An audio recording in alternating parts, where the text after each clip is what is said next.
Hello friends, welcome back to Mamata's kitchen.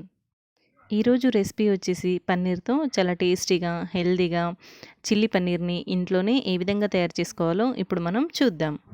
దీనికోసం ముందుగా 200 grams వరకు పన్నీర్ని ఈ విధంగా ముక్కలుగా క్యూబ్స్ లాగా కట్ చేసుకోవాలి.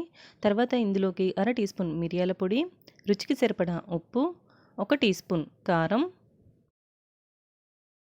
అలాగే 2 టేబుల్ స్పూన్ల కార్న్‌ఫ్లోర్‌ని వేసుకొని ఈ విధంగా చేత్తో కానీ లేదంటే టాస్ చేసినట్టుగా కానీ బాగా కలుపుకోవాలి. ఇందులోనే 1 టేబుల్ స్పూన్ వాటర్‌ని వేసుకొని బాగా కలుపుకోవాలి. తర్వాత స్టవ్ పైన డీప్ ఫ్రైకి సరిపడా ఆయిల్‌ని పెట్టుకొని ఆయిల్ కొద్దిగా హీట్ అయిన తర్వాత మనం ఇందాక రెడీ చేసి పెట్టుకున్న పన్నీర్ క్యూబ్స్‌ని ఒక్కొక్కటిగా వేసుకోవాలి. 1 నిమిషం తర్వాత మూకుడిని ఈ విధంగా కలుపుకోవాలి. ఈ విధంగా కలపడం వలన ముక్కలనేవి ఒకదానికొకటి అంటుకోకుండా ఉంటాయి. తర్వాత ఒక జాలిగంటని తీసుకొని వీటిని రెండు వైపులా తిప్పుకుంటూ ఈవెన్‌గా మంటని మీడియం టు లో ఫ్లేమ్‌లో పెట్టుకొని ఫ్రై చేసుకోవాలి. ఈ విధంగా కొద్దిగా గోల్డెన్ కలర్‌లోకి రాగానే వీటిని వేరొక ప్లేట్‌లోకి తీసుకొని పక్కన పెట్టుకోవాలి.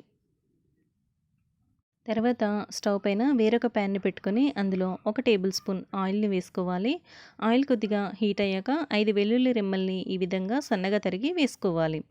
అదేవిధంగా 2 పచ్చిమిర్చిని ఈ విధంగా సన్నగా తరిగి వేసుకొని వీటిని ఒక 2 నిమిషాల పాటు ఫ్రై చేసుకోవాలి.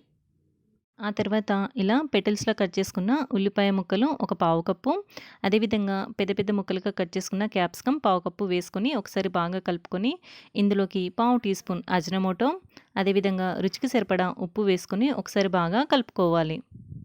అజినోమోటో అనేది ఆప్షనల్ అండి. నేను టేస్ట్ కోసం మాత్రమే వేశాను. తర్వాత 1 teaspoon soya sauce, 1 teaspoon red chilli sauce, అర teaspoon green chilli sauce, అదేవిధంగా 1 tablespoon vinegar, 1 tablespoon tomato కెచప్‌ని వేసుకోవాలి. మీరు కావాలనుకుంటే 2 టేబుల్ స్పూన్ల టమాటో కెచప్‌ని కూడా వేసుకోవచ్చు.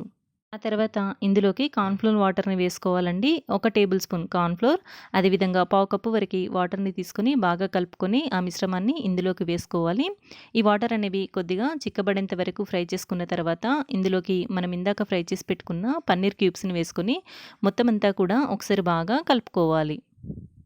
ఈ ప్రాసెస్ మొత్తం కూడా మనం హై ఫ్లేమ్‌లోనే చేసుకోవాలి. వీటన్నింటిని ఈ విధంగా బాగా కలుపుకున్న తర్వాత ఇందులోకి సన్నగా తరిగిన స్ప్రింగ్ ఆనియన్స్‌ని కానీ, లేదంటే సన్నగా తరిగిన కొత్తిమీరని కానీ ఈ విధంగా పైన చల్లుకొని స్టవ్ ఆఫ్ చేసుకోవాలి.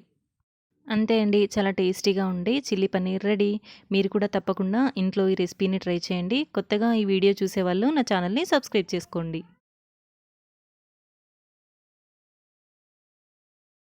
అలాగే ఈ వీడియో కనుక మీకు నచ్చితే లైక్ చేయండి, కామెంట్ చేయండి, షేర్ చేయండి. Thanks for watching.